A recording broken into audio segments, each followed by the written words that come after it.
Witajcie po przerwie. Mamy dzisiaj wakacyjny klimat. W dzisiejszym odcinku opowiemy trochę, jak pracujemy nad materiałem, ale najpierw parę newsów. Mamy stronkę internetową www.djchat.com. Nie ma tam co prawda zbyt dużo jak na razie, ale czekam na nową profilówkę. Znajdziecie tam odniesienia do wszystkich naszych social mediach, gdzie można znaleźć wszystkie potrzebne informacje oraz najnowsze materiały, więc śledźcie. Dokładnie. Tym samym awansowaliśmy i tak do grupy zespołów, które mają stronę internetową. Tak. Już niedługo zaprezentujemy Wam nowego singla, jako że nie tak dawno rozstaliśmy się z naszym perkusistą. O pomoc przy nagraniu perkusji poprosiliśmy naszego kolegę Jakuba Chomika. Możecie zobaczyć krótki fragment, jak mu szło, gdy jeszcze jest w swojej kwarantannowej fryzurze.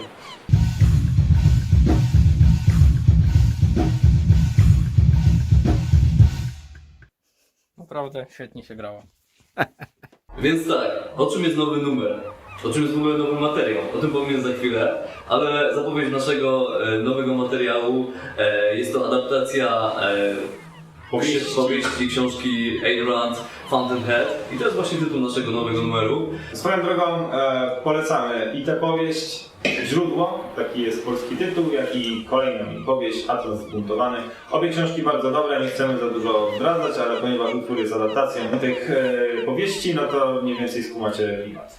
Tak, i tutaj jesteśmy w punkcie, co jest w ogóle inspiracją jakby naszego nowego całego materiału, a są nią właśnie różnego typu powieści, dzieła, tak zwanej literatury upadku, czyli inspirowaliśmy się wszystkimi poetami, twórcami, którzy pisali rzeczy mocno depresyjne, wieszczące koniec świata, albo zagładę rodzaju ludzkiego, nie tylko w formie jego śmierci, ale również upadku obyczajów. Czasami zdarza się, że ktoś nas pyta, no to jak te utwory powstają? Czy to najpierw tekst piszecie i potem do tego tekstu muzyka, czy odwrotnie? I tutaj sprawa nie jest taka oczywista. No nie jest oczywista, ponieważ większość ludzi myśli, że to zawsze odbywa się na zasadzie jakiegoś schematu, nie?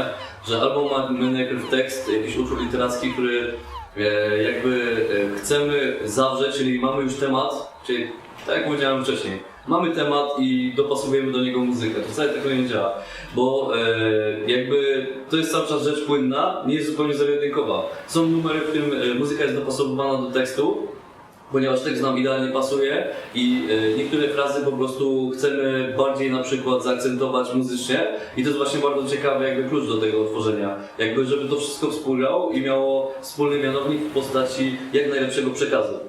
Na przykład jeśli jest pomysł na tekst, i wiemy, jaka będzie struktura tej opowieści, którą mamy w tekście, no to pod tę strukturę tak samo dopasowuje się muzykę.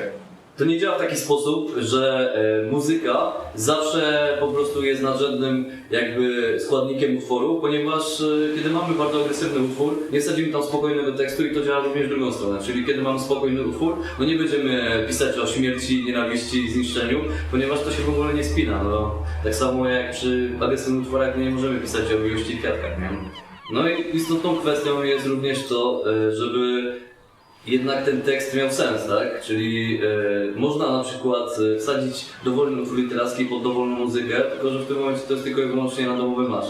Bardzo istotne jest to, żeby utwór miał przekaz, z którym się przede wszystkim my zgadzamy i żeby on w jakikolwiek sposób reprezentował stanowisko przynajmniej części, załóżmy, nie wiem, zespołu, nie? No to prawda, akurat nie moglibyśmy śpiewać o rzeczach, które są nam zupełnie obce i z którymi się całkowicie nie zgadzamy. Czyli całkowicie jakby nie zgadzamy się z kapelami, które w swoich tekstach mówią, że tekst nie jest ważny, dodasz 3 razy szatan w tekście, 5 razy na przykład, nie wiem, śmierć, zniszczenie i jeszcze na sam koniec wydrzesz się szatan i to będzie super. To tak nie działa, nie? To musi mieć sens i logiczny. Po prostu jakby ktoś się was zapyta o tekst, żeby wam nie było głupio. To jest jakby najważniejsze przede wszystkim. Nie chcemy, żeby to było banalne i po prostu żeby było czymś, o czym bez sensu mówić, bo jest głupie, albo infantylne, albo... Po prostu dajmy możliwość odbiorcy jakiejś większej analizy naszych utworów, nie tylko na płaszczyźnie czysto muzycznej, tak?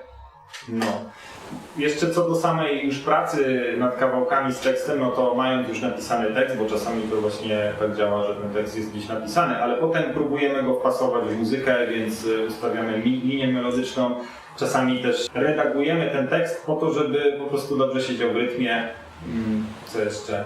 Zamieniamy jakieś słowa, szukamy synonimów, które będą na przykład miały mniej sylab i to się wtedy ładnie wkomponuje. No z ciekawostek na przykład mamy taki nowy tekst na naszym nowym materiale, który jest inspirowany poezją jednego z polskich twórców, poetów, którego tłumaczenie oficjalne na mnie się działo. I musieliśmy od nowa go przetłumaczyć praktycznie w całości, żeby spasowało nam do utworu i tak się stało. I jakby operujemy dość dobrze językiem angielskim, nie mieliśmy z tym większego problemu, więc to nie jest zlepek przypadkowych angielskich słów, tylko nasza po prostu jakby własna opcja tłumaczenia tego utworu. I to jest moim zdaniem właśnie też ciekawe, to jest powiedzmy nawet ćwiczenie językowe, nie? I przekład kongenialny. Przenieśmy się na chwilę do naszego Big Studio, a pokażemy Wam takie techniczne sprawy. No więc to jest nasze stanowisko pracy. Mamy tutaj barek, mamy komputer, monitor, głośniki, interfejs prosty na mikrofon i na gitarę. I to wystarcza, żeby sobie spokojnie przygotować pilota. Pokażę Wam, jak wygląda projektowanie utworu, robienie szablonu i bawienie się kompozycją, więc tutaj wklepałem sobie prostą perkusję MIDI. Jakieś takie po prostu wie co, nie wiem, podobne do Behemota. Do tego dograłem gitary, bas. No i teraz zobaczcie. Podzieliłem sobie pewne rzeczy na sekcje i teraz tymi sekcjami będę mógł manipulować, czyli wersja bazowa będzie taka.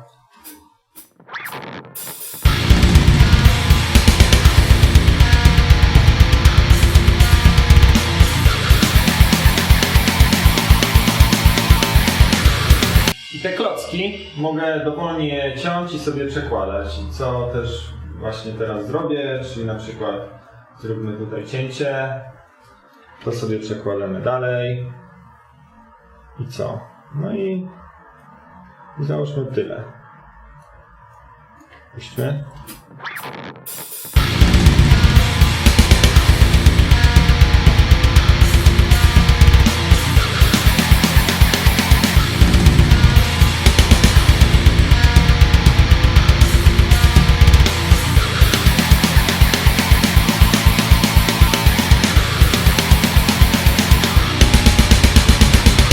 Więc z takich klocków składa się kompozycja. Oprócz tego korzystamy z Guitar Pro, które jest bardzo pomocne do zapisywania tego, co się wymyśliło na instrumentach.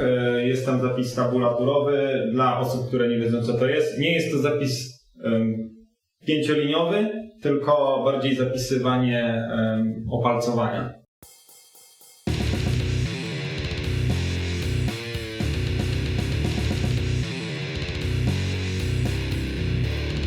No dobra, Sławek pokazał Wam cały sprzęt i tak dalej i wiadomo, ktoś musi tego używać i potrafi tego używać. Chcemy Wam pokazać, jak my pracujemy nad utworami i oprócz tego, że potrafimy obsługiwać ten sprzęt, który gdzieś tam stoi, nie? W naszym studiu. Dosyć niskim i podstawowym poziomie, ale jednak wystarczającym, żeby układać sobie te utwory, żeby potem odtwarzać je na próbie, ćwiczymy je na próbach, potem co? Potem znowu wracamy, zastanawiamy się, czy to jest naprawdę spoko, czy coś tam jeszcze nie pozmieniać w tych utworach, no to zmieniamy i znowu słuchamy. Ogólnie proces tworzenia utworów jest zupełnie inny niż pokazują to w filmach, czyli to nie jest tak, że my idziemy na próbę i zaczynamy grać numer i wszyscy uśmiechnięci mówią, ale zajebiście, kurwa, graj dalej ten riff, teraz solo, nie? Teraz w ogóle ty coś masz dalej, teraz ty się drzyj, nie? To tak nie działa, nie? Generalnie proces tworzenia utworu to jest w najszybszym wydaniu, jakim chyba nam się udało zrobić, jakieś, no powiedzmy tydzień, 2 tygodnie, żeby on miał jakikolwiek szkielet początkowy. Gdzieś tyle, nie? No tak, ja słyszałem w ogóle takie zdanie, że good songs are not written, they are rewritten. Tak, bardzo ważne jest to, żeby się wracało do niektórych forów, kawałków, ponieważ niektóre rzeczy po prostu potrzebują jakby czasu na uderzenie, nie? No to jest tak samo jak, nie wiem, dobrym winem też potrzebuje czasu, żeby poleżeć, nie? Tak, fajnie jest sobie skończyć na jakimś etapie pracę nad utworem, nie słuchać go przez 2 miesiące, no dobra, 2 miesiące to akurat długo, nie słuchać go przez kilka tygodni, potem puścić go na świeżo i wtedy ocenić, czy on jest rzeczywiście spoko. Hashtag świeże spojrzenie. Start. Dobra.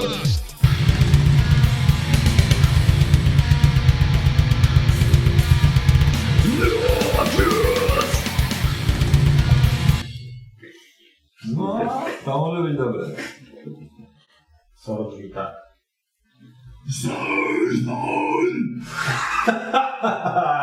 Zajebiste.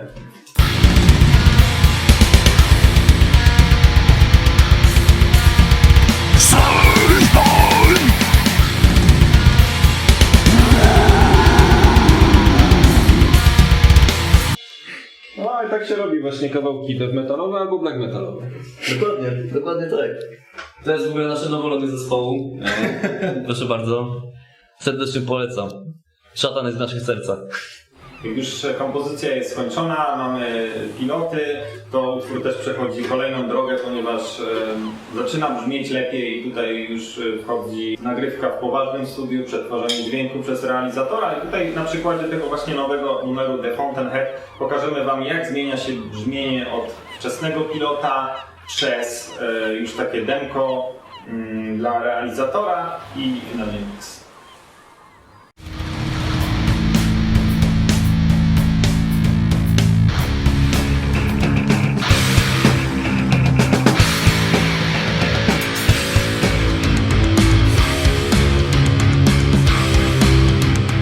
Więcej utworów Wam nie pokażemy, czekajcie na premierę.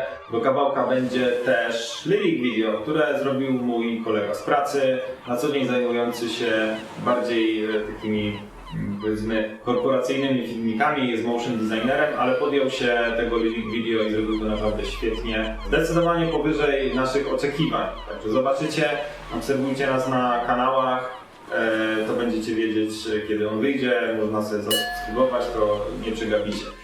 My na pewno się będziemy też afiszować z tym, no ale różnie z tymi zasięgami bywa. Natomiast jest jeszcze jedna rzecz, o której chciałem powiedzieć.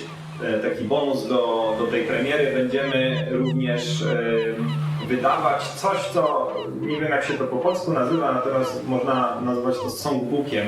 Będzie to... Tam w sieci. No, w sumie tak, nie? Będzie to tabulatura, będą backing tracki, także będzie można nagrać swój cover na gitarze, na basie, na perkusji, czy nawet na wokalu, do czego zresztą zachęcamy i chętnie Was pokażemy, jak to stworzycie, no bo to jest po prostu fajne. To może zrobić to lepiej od nas, nie? No właśnie. Dobra, no to chyba tyle na dzisiaj. Tak. Czekajcie na nasz nowy numer Fountainhead. Już niedługo. Tymczasem co? No, udanych wakacji. Ciao.